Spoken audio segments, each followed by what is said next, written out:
Here in America, Buick has certainly been facing an uphill battle. In China, they're what's known as a prestige brand, purchased by thousands of government officials, young people. They're just a really desirable brand, hugely successful for GM overseas. So what's going on with Buick here in America? Well, to find out, they've loaned me the sportiest and most youthful offering they offer here in the States. This is a 2019 Buick Regal GS, the performance version of basically just the Opel Insignia rebadged overseas. So it goes head-to-head with ultra-competitive compact sports sedans like the Acura TLX, the Kia Stinger, the BMW 3 Series, Mercedes-Benz C-Class, etc. So how does the Regal GS stack up? That's what we're here to find out.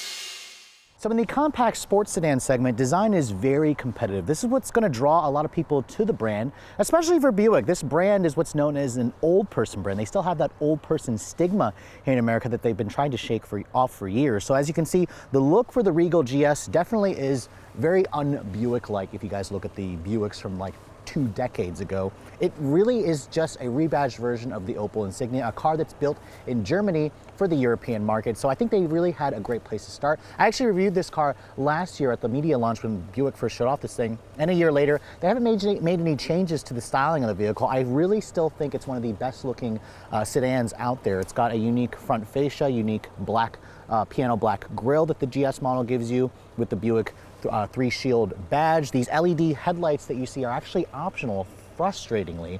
They're a $500 option, part of an appearance package, so they're inexpensive. They include the LED running lights, LED turn signals, LED low and high beams, no fog lights. Instead, you have these non-functional air intake scoops down here at the lower fascia to show that this is the GS model. Buick actually introduced a new Avenir trim for 2019. However, it's not available on the GS. That model does come standard with LED headlights and its own unique front fascia, but it's only available with the 2-liter 4-cylinder as opposed to the V6 that this one gives you. Overall, I think the Regal GS still looks great. It'll definitely draw in a lot of buyers for its clean and elegant appearance at the front fascia.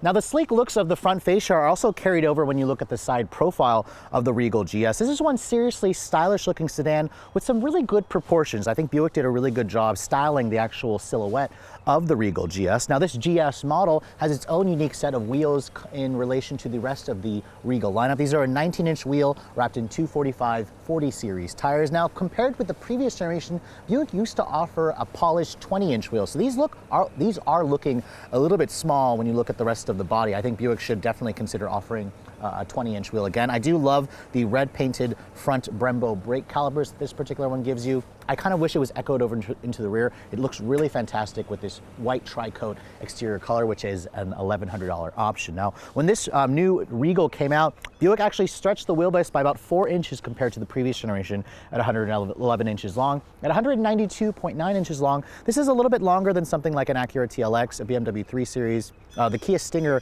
is about 2 inches longer than this particular vehicle. And in going with the rest of the sleek sedan theme, this has actually got more of a sloping rear roof line to kind of give it a little bit more of a coupe-like look.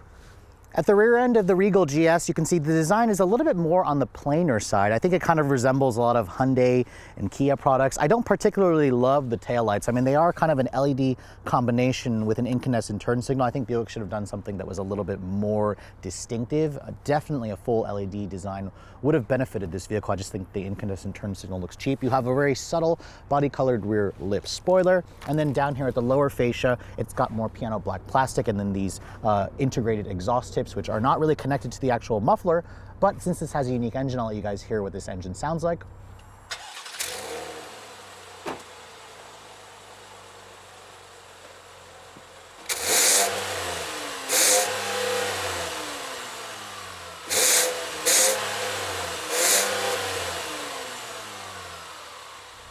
And it's got a very typical V6 growl. It actually doesn't sound all that bad, especially when you're inside the cabin. It could be a little bit more of an aggressive growl. Remember, this is supposed to be the GS model. Now, this looks like a traditional sedan. However, it isn't. Just like the Kia Stinger, the Regal is actually a hatchback. Buick calls it a sportback, which essentially they took that term from Audi, I guess, or maybe Audi may have taken it from somewhere else. But because it's a hatchback, look at the cargo space that this gives you. This is roughly double what you're going to get in a sedan, around 30 cubic feet of space with the seats up. You fold down those second row seats. Buick is very proud of the fact that this offers over 60 cubic feet of space. That is more than what you get in the Kia Stinger, and also more than what you get in those useless subcompact SUVs that everybody seems to love here in the States. So this is really a cool practical car that doesn't really sacrifice the style with the actual practicality. Now, underneath the floor here, Buick doesn't give you a temporary spare. Instead, you just get a fix-a-flat kit. Now, the outside of a sports sedan is important, but the interior is also equally a huge factor for a lot of buyers. So let's take a look at the inside of the 2019 Regal GS. Now, first things first, here's the current key fob that Buick does. It's definitely an interesting looking key. The intelligent access key with push button start and remote entry is actually standard on the GS model. It feels a little bit on the cheaper side, a little bit more distinctive than what you get in a Chevy vehicle, but it's very European in the way the key looks. Now, to activate the remote start, just hit the lock button, push and hold this little button here. And you can hear the vehicle will start right up for you. To shut the engine off, just push and hold that same arrow button, and that will shut off the vehicle for you. Now, as you approach the door handle of the Regal GS, you're going to notice it has two buttons on the, or at least it has buttons on the front and the rear door. So if you want to lock the car, just touch that button. To unlock it, you have to actually touch the button again. GM doesn't do a sensor on the back, and that will unlock the door for you. Now, the inside of the Regal GS, I hope you guys like black because it's the only interior color option available. I think Buick should have considered offering like a brown on the GS or a red leather. A red leather would have been really nice with some contrasting stitching. Now, these Recaro seats that you're seeing are standard equipment. They're massaging, they're heated and cooled. They offer like 14 ways of adjustability, so really good seats. You can actually squeeze these bolsters here if you need to give you a little bit more lateral support. The seats look fantastic. They're honestly a little too sporty for how sporty this vehicle actually is. They look like they belong on a Cadillac CTS-V product. I like the flat bottom steering wheel that you get, and there's just, you know, a lot of shiny chrome trim that you see here that's very typical of GM, along with a nice little GS badge here on the rocker panels. Now, getting into the inside, the GS model is slightly lower than the regular Sportback, but it doesn't feel absurdly low. This is still, again, kind of like a luxury sedan as well. And then when you shut the door itself sounds relatively solid. This platform is kind of shared with the Chevrolet Malibu, but it definitely gives you a nice first impression. Now, when you want to start the vehicle up, just put your foot on the brake and push the button here to fire up the engine like a lot of other vehicles. Now, you can see, looking at the rest of the interior, it's got an LCD display here in the center. It's like a 7-inch display. And then the engine,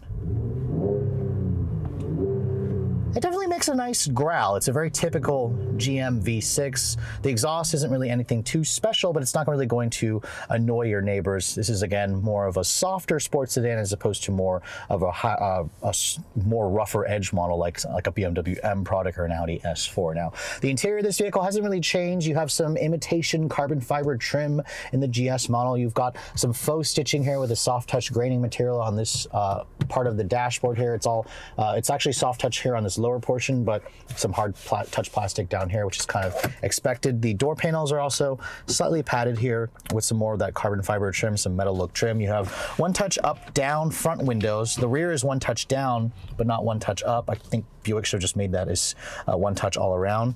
There is a nice grab handle here. It's hard touch plastic over here with some good storage. There's a couple of controls here for the head-up display. Some buttons here for your dimmer control, your headlight controls. You can see the head-up display is definitely a nice addition that you get with the GS model. The steering wheel I actually really like. It's a flat bottom design.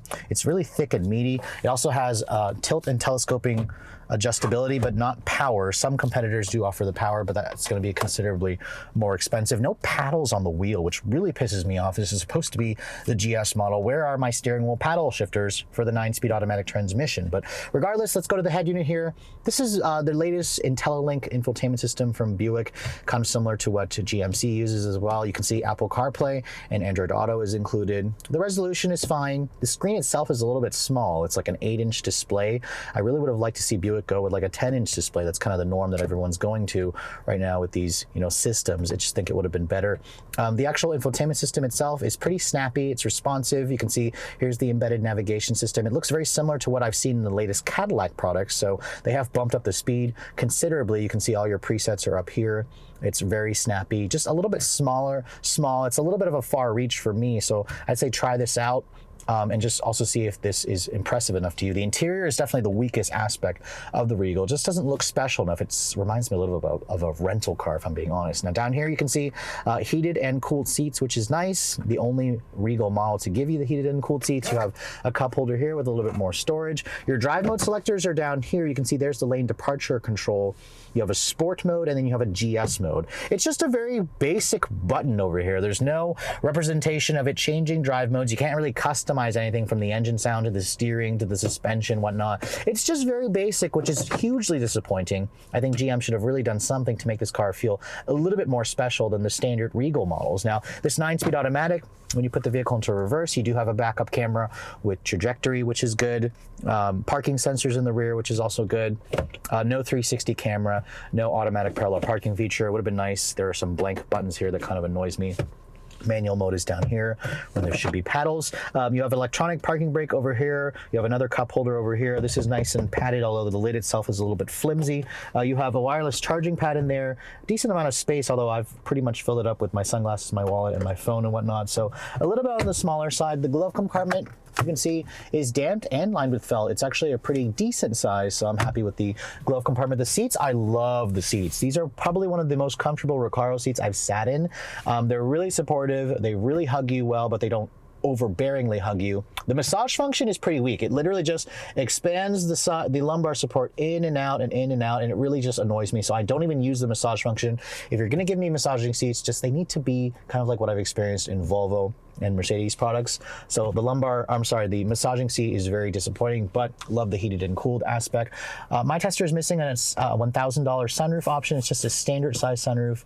Buick doesn't offer a panoramic sunroof, which would be nice, but overall this interior has some nice features, unexpected features here and there. I just wish that the design looked more interesting. I just wish it looked and felt more special. This kind of just feels like I'm in a Malibu rental car, which again, isn't really great, especially considering the price that you're paying for a vehicle like this.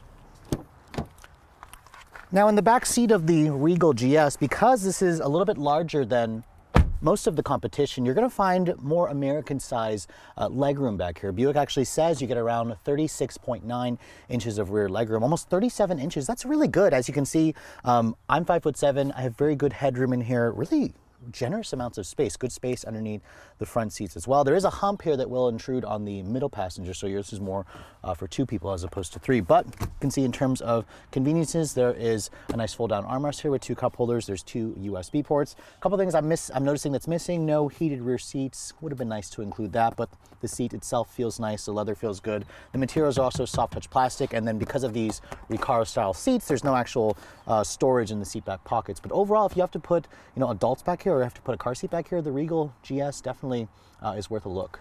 Now under the hood of the Regal GS, we find a powertrain that's a little bit on the plain Jane side, if I'm being honest. It's a good engine, and Buick actually made a big switch for this generation from the previous model. Gone is the old 2-liter turbocharged 4-cylinder, replaced with a 3.6-liter direct injection naturally aspirated V6. It's the first time we've seen Buick put a V6 in their midsize sedan in the last 13 years. The previous generation didn't offer a V6 for quite some time. Now the numbers are pretty good: 310 horsepower and 282 foot-pounds of torque. Now that is more horsepower than what you got in the previous generation, like 40 more horsepower, but it's also down on torque by about 10 to 15 pound-feet of torque. So again, those turbo engines provide more torque, but this V6 does sound better. If you guys want a naturally aspirated engine, this is one of the few vehicles that still offer that. Now it all goes out through a 9-speed automatic transmission. It's a GM source transmission, so the 6-speed manual that the previous generation is gone, and that old 6-speed automatic's been replaced with this 9-speed automatic. All Regal GS models are all-wheel drive. It's that twin clutch all-wheel drive system that's optional on the standard Regal Sportback. so there's no front drive model. And fuel economy actually stayed the same versus the previous generation. It's rated at 19 in the city, 27 on the highway. The difference, you can now use regular gas in this V6 as opposed to the old Turbo 4, which required premium fuel. This fuel economy is slightly less than what you get in something like an Acura TLX, but slightly more than what you get in the Kia Stinger, which arguably has like 50 more horsepower than this. So there's kind of a give and take here. Now the Regal GS is heavier than most of the competition. This one, as it sits, is pretty fat. It weighs 4,200 pounds. That's roughly 300 to 400 pounds heavier than the competition. But with that 9-speed automatic, let's get out on the road and see how it performs. So Buick and performance is not something that my generation really knows of. So when you first drive the Regal GS, it's going to really surprise you because unlike the traditional Buicks that our grandparents drove, this feels very tight, it feels very secure, it feels very planted, it feels very European. Remember, this is a car that's built and designed in Germany. It's an Opel insignia underneath. And the GS will really put a huge smile on your face, especially if you're not expecting it to drive the way it does. This 310 horsepower V6, while on paper is down on torque, has more horsepower. It has a very nice sound. The 9-speed automatic has 3 more gears versus the old 6-speed in the previous generation. And really, the car feels like it belongs in this space. It feels a little bit more special than something like, a Toyota Camry or a Nissan Altima. It feels kind of right up there with the Accord in terms of specialness, but if you prefer a V6, you can't get a V6 in the Honda anymore. Although, I guess really you'd start comparing this to the Acura TLX, and this definitely feels a little bit more special than the last TLX A-Spec that I drove. Now, in terms of refinement, we're dealing with all this traffic here on the interstate. If you're just driving the car normally, you're just cruising along, you definitely notice the firmer ride quality that the Regal GS has. It's not harsh by any means, but you definitely notice that it's firmer. The 19-inch wheels do transmit the bumps. It is softer than the previous generation GS that I drove, which had the 20-inch wheels, so that is an improvement. Visibility in here also could be better. Very thick A-pillar here. The windshield feels narrow. The side mirrors are large. The view out of the back is decent, but definitely there are some competitors that have a little bit more sight lines that are just more pleasant or easier to see out of versus this vehicle. But as you can see, just cruising along, road noise is a little bit pronounced. Wind noise is very hushed. If you really get tired of listening to the road noise, just put your foot down. Whew. And that V6 will scream to almost 7,000 RPM and actually will shift past the Redline at like 6,900. The 9-speed automatic is also surprisingly snappy. I wasn't expecting it to be as snappy. I mean, I drove this car last year, not on my home turf though. I was on a media drive. So I was a little bit limited in how I could drive this thing, but I'm happy to report this is pleasant feeling. It's a lot more surprising versus the last time I drove this vehicle last year. It's a really nice car to drive. The seats also hug you really well. They're so supportive, so comfortable. I don't even bother to use the massage function because I think they're useless. But over these rougher terrain here, you do feel it's a little bit bumpier. There's no like adaptive suspension on this car. It would have been nice. It would have been nice if Buick allowed me to custom tailor the drive modes. I have it in GS mode now, which is their most aggressive sports setting. Put it into, or take it out of GS mode. I don't really notice the ride quality changes. The steering gets definitely a little bit softer versus in GS mode. The transmission also kind of goes into its top gear. This is again supposed to be a commuter car at first and then a performance car second. That's the way it feels when you're driving the GS. Passing power is good. I mean, the all-wheel drive in this vehicle makes it so seamless. And honestly, you're gonna forget that it's all-wheel drive. There's not a single all-wheel drive badge anywhere on the inside or the outside of this vehicle. It's easy to forget that you are driving an all-wheel drive Buick. It's one of the distinctions between this and a lot of the mainstream competitors.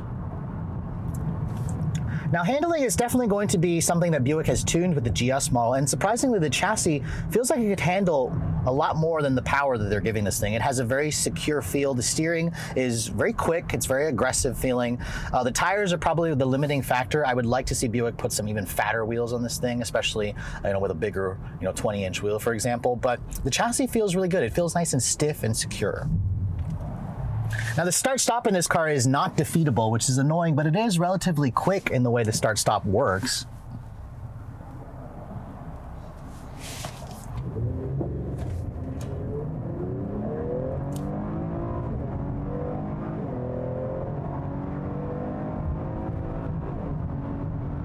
And acceleration-wise, this thing feels like it gets to 60 in just under 6 seconds. I believe the official time is like 5.9 seconds. This is a quick car. I mean, it will keep pace with a lot of the naturally aspirated competition from Lexus, from Acura. Now obviously the twin turbo competition from the Kia Stinger will smoke this car, but Buick has definitely given us a good amount of power. It sounds good, it's responsive, you know, there's none of that turbo lag, it's got a responsive 9-speed auto. I'm pretty pleased with the acceleration. I mean, could this thing use more power? Sure, I'd love to see Buick do a fire-breathing GS model with like 400 horsepower. I mean, they've got the powertrain in the CT6. They could easily just put it in this vehicle with 2 turbos on it. It's just something that could use a little bit more power. Sure, is this quick enough? Yes, it is, especially for the price point. I just would love to see Buick do something that's even more, you know, fine-tuned, a little bit more hard edge versus this actual GS model. Now, my tester has a driver assistance package that will basically roll in adaptive cruise control. And if you turn it on, it's got full speed range adaptive cruise control. It has lane keep assist, although it doesn't work as well as like Cadillac Super Cruise or any of the other competition. It just kind of tries to keep you in the lane, but if you don't pay attention, it just kind of will shove you back in the lane. So it's not really that great in terms of lane keep. The adaptive cruise control works fine, but Buick's a little bit behind the times. GM in general, I mean, the fact that they make you pay extra for this is just annoying because you can buy a mainstream car and they just come standard with it. So I just don't understand why GM does that for you. Now, in terms of fuel economy, in my week's worth of testing, with my lead foot and just wanting to listen to that V6, I've been averaging around 17 miles to the gallon, which is about 2 less than what you're going to get in the city. On the highway, I did push it to about 26 miles to the gallon, so not bad. I mean, not amazing numbers. Remember, this is a V6. You know, it has the start-stop, which is good, but you know, some competitors, even with their boosted engines, like if you get like a BMW, for example, or an Audi, the 4 cylinders will get slightly better fuel economy. But keep that in mind when you're considering this vehicle. It's a really pleasant car that'll surprise a lot of people who haven't driven a modern Buick yet. In terms of, you know, fine-tuning, I mean, sure, it's not perfect, but what car is perfect? But I think a lot of people are going to find a lot to like with how the Regal GS drives.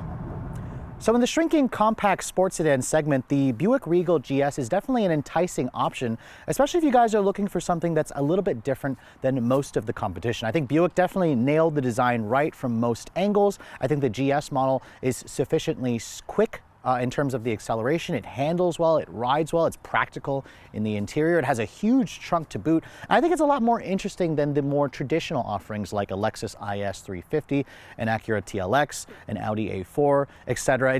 I love the Sportback design. I love the fact that it's not something that you see every day because Buick really only sold about 14,000 of these in all of 2018, which kind of makes the Regal GS, in my opinion, the underdog, the forgotten underdog, because most people forget about Buick in general because it's got such a bad reputation of being an old person brand. But I think with the Regal GS, they're really in a step in the right direction. I just would like to see Buick add a little bit more fire under the hood. The 3-liter twin turbo V6 from Cadillac would do wonders in this car. A more menacing sounding exhaust, bigger wheels and tires, a little bit more of a body kit, some black accents here and there, a panoramic sunroof would be nice. I mean, I think Buick, if they really went all out and gave us a full-on GS model that was kind of like the Grand National from 30 plus years ago, I think Buick could really stand to lose that stodgy old person image if they just gave us something a little bit more aggressive. This is kind of like a nice in-between. It definitely occupies that white space. I think it's a lot more interesting than most of the traditional mainstream style luxury sedans you can buy for similar money. Now, if you guys are looking to purchase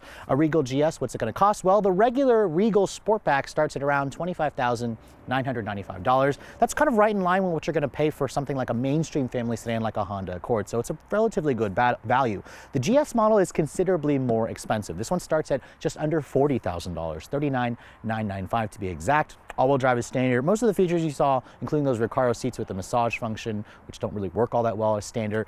Now, my tester having a few options on it, $1,100 for the paint, $500 for the headlights, $1,500 for that sound and security package where it gives you the adaptive cruise control, which honestly should be standard. My tester stickers for a tick over $44,000, which is too expensive in my eyes. It's about $5,000 too expensive. I think fully loaded this car should be around $40,000 because considering you could get a Kia Stinger GT with the twin turbo V6 for around $40,000, it does make it an enticing option. Just keep in mind the Kia is going to be over $50,000 with all-wheel drive and all the options that the GT2 gives you. So the Buick does represent a decent value. I think if GM considers putting the twin turbo engine in with like 400 horsepower, it really would give this thing some street cred that it definitely needs. But I hope you guys have enjoyed my full overview of this 2019 Buick Regal GS. If you're also looking to see the latest cars I'm testing, be sure to follow me on Instagram at Redline_reviews, like us on Facebook, and as always guys, please keep subscribing to the Redline Reviews YouTube channel for all the latest reviews. Thank you so much for watching. I'll catch you all in the next video.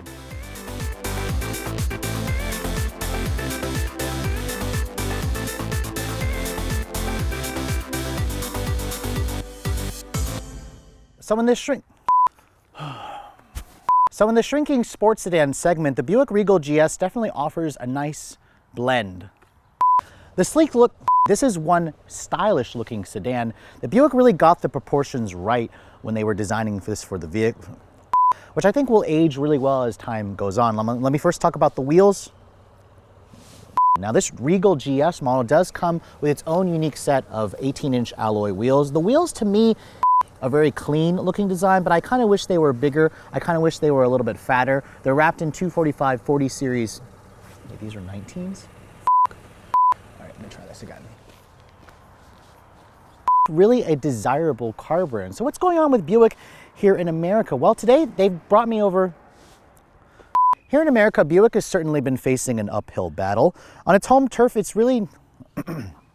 In China, this brand is what's known as a prestige brand, purchased by thousands. Now, my tester adding a few options here and there, $1,100 for the paint, $500 for the headlights. What else does this thing have?